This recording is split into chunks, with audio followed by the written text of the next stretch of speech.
Media మిత్రులకు, సభ అధ్యక్షులకు, నాతోటి మిత్ర బృందానికి అందరికీ నమస్కారం. అన్న, ఈ కేసు ఎట్లా మలుపు తిరుగుతుందని అనేది ఒక పెద్ద కన్ఫ్యూజన్ ఉందన్న. దానికి సాక్ష్యం ఇవాళ ప్రెస్ క్లబ్ల నుంచి మనం మాట్లాడే కంటే ఎక్కువ గౌరవనీయ పెద్దలు రాష్ట్ర ముఖ్యమంత్రి అనుముల రేవంత్ రెడ్డి గారే నిన్న మాట్లాడిండు.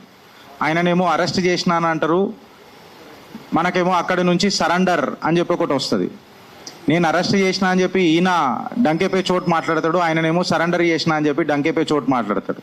అంటే పవర్ ఆఫ్ ఇన్ఫ్లుయెన్స్ ఇవాళ ఎవరు ఇంక్లైన్డ్గా అవుతున్నది, ఎవరి సొత్తు అవుతున్నది, ఎవరి సత్తాల సర్కారు ఉన్నది అని అనేది అర్థమవుతలేదు.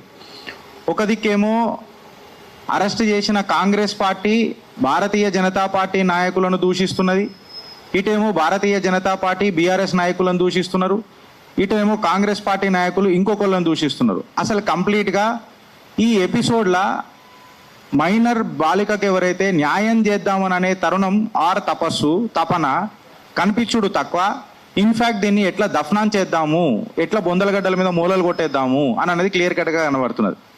ఒకసారి మీరు ప్యాటర్న్ తీసి చూస్తే నిన్న గౌరవ ముఖ్యమంత్రి మాట్లాడిన మాటలలో కూడా మేము ఇమ్మీడియట్గా ఎఫ్ఐఆర్ చేసినాము అని అన్నారు. ఇమ్మీడియట్గా ఎఫ్ఐఆర్ కాలేదన్న. అగర్ సీసీ ఫుటేజ్లు ఇట్లా తీసి మొత్తం చూస్తే తల్లిదండ్రుల కారు ఎన్ని గంటలకు వచ్చింది, ఎన్ని గంటలకు పోయింది, అక్నాలెడ్జ్మెంట్ 12:45 లేదా 12:30 అక్నాలెడ్జ్మెంట్ ఇచ్చారు. నెక్స్ట్ డే ఎఫ్ఐఆర్ అయింది. అంటే సుమారు నాకు తెలిసి 11-11:30 ప్రాంతంలో ఎఫ్ఐఆర్ అయింది. అఫ్కోర్స్ బ్యాక్ డేటెడ్ ఎఫ్ఐఆర్ అయింది. నిన్న పెద్దలు రేవంత్ రెడ్డి గారు మాట్లాడుకుంటే ఏమని అన్నారంటే, ఇమ్మీడియట్గా మేము మళ్ళీ స్టేట్మెంట్ రికార్డ్ చేయడం జరిగింది అని అన్నారు. ఇమ్మీడియట్గా కూడా స్టేట్మెంట్ ఏం రికార్డ్ చేయడం జరగలే. నాకు తెలిసి if I'm not wrong it has been more than 48 hours statement record అయ్యింది. దాని తర్వాత మెజిస్ట్రేట్కి నాకు తెలిసి 2 days బ్యాక్ మెజిస్ట్రేట్ దగ్గరికి పంపించిండ్రు. So there had been a lot of procedural lapses.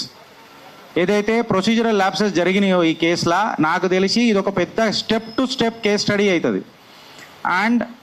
And పోలీసుల మీద కూడా అత్యంత ప్రెషర్, మామూలుగా కూడా కాదు.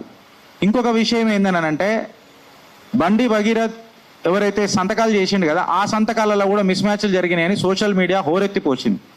సరే, బండి భగీరథ్ సంతకం ఏ రకంగా చేసిండు, ఎవరు పెట్టిండ్రు, అసలు ఆయన ఎప్పుడున్నాడు, ఎక్కడున్నాడు, అదంతా పక్కకు పెడితే ప్రొసీజరల్ ల్యాప్సెస్ అని చెప్పి నేను మాట్లాడినా. ఏందనంటే, మైనర్ విక్టిమ్ ఐడెంటిటీ, వాళ్ళ పేరెంట్స్ ఐడెంటిటీ అత్యంత కీలకంగా కాన్ఫిడెన్షియల్గా పెట్టాలా.